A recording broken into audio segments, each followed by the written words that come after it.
here. Class, today we're going to be going over a cup demonstration. This is how it's done. As you know, got to have the wheel on, obviously. What I'm going to do is I'm going to get the wheel head nice and damp. I'll take the ball of clay, throw it directly in the center, and then what I'm going to do is I'm going to take my hands, get them wet, get the ball of clay wet, bring it up into a cone. Now, this is a little bit more of an advanced, this is going to be more advanced than a cylinder, but you're doing the exact same steps as a cylinder. The only difference is you're going to go a step further and alter that cylinder. So what I'm going to do is I'm going to center this down, make sure you have lots of water on your hand. Once it's centered, this wheel head's on, this is on backward. Make an entry hole. Now you can make an entry hole like that, this way, that way, just make sure your arms are down. So I'm going to go here, make sure it's flat on the bottom. As you can see, the bottom is flat. From this step, I'm going to constrict the clay, and then I'm going to compress the rim.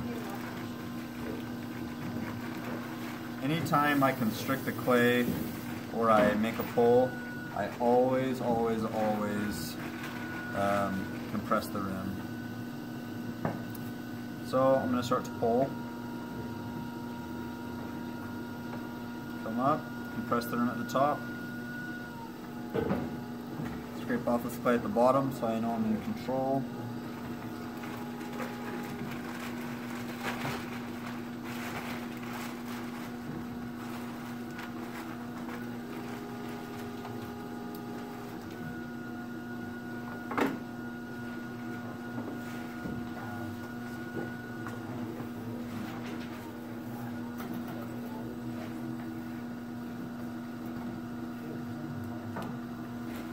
Okay, so this should look pretty familiar to you guys who have made cylinders.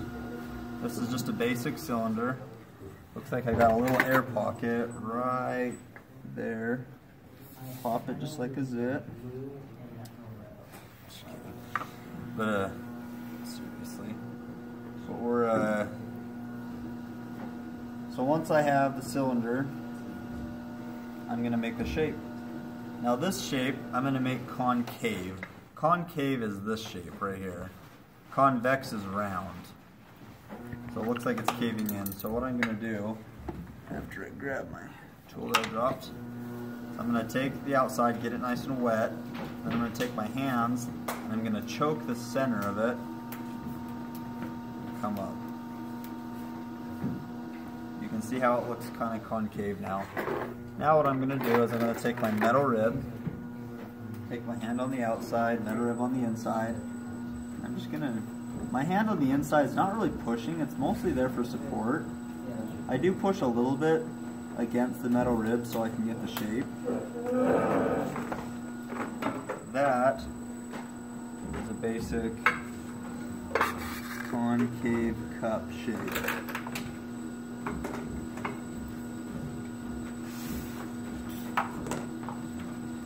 Now sometimes what I like to do is I like to give my cup an undercut, and the way that you put an undercut in a cup is you just take your wooden rib and you hold it a little bit on an angle,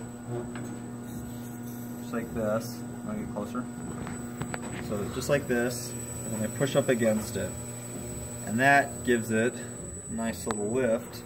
And then when you trim it, I'll keep that undercut on there, and I'll just put the foot on there and it looks really nice.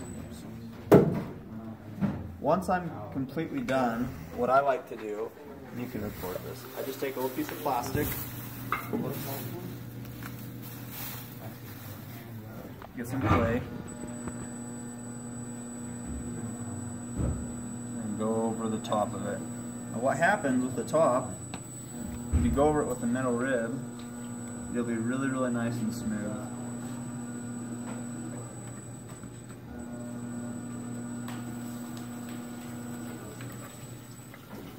Plastic go. Gets it. Anyways, there it is. Go over it, finish it with a piece of plastic, and then I'll get all the water out of the inside. If you want to put a swirl in there, you can. This is one way to put a swirl in there, is you take a metal rib, you go on the side, push hard, and then you come up, just like that. Okay? So that's my first cup. Now to cut it off, I'm going to take a wire and I'm going to clean my hands. So I'm going to come over here.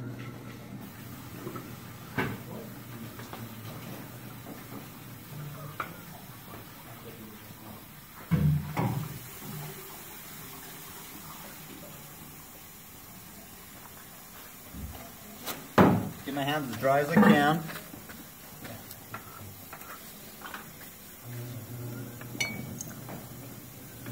Now my hands are nice and clean. I'm going to hold the wire, pull it up just like I'm flossing, so I'm really, really tight. I'll put it straight against the bat. I'll pull towards me, let off as quick as I can, grab the cup, and I generally put it on, you can see right there, trying to get in there, but you can see that I generally like to put it on a wooden bat, but I don't have any with me, so I'm just going to go ahead and start with my next cup. Do you want me to turn it off? It's almost out of space. Turn it off, yeah.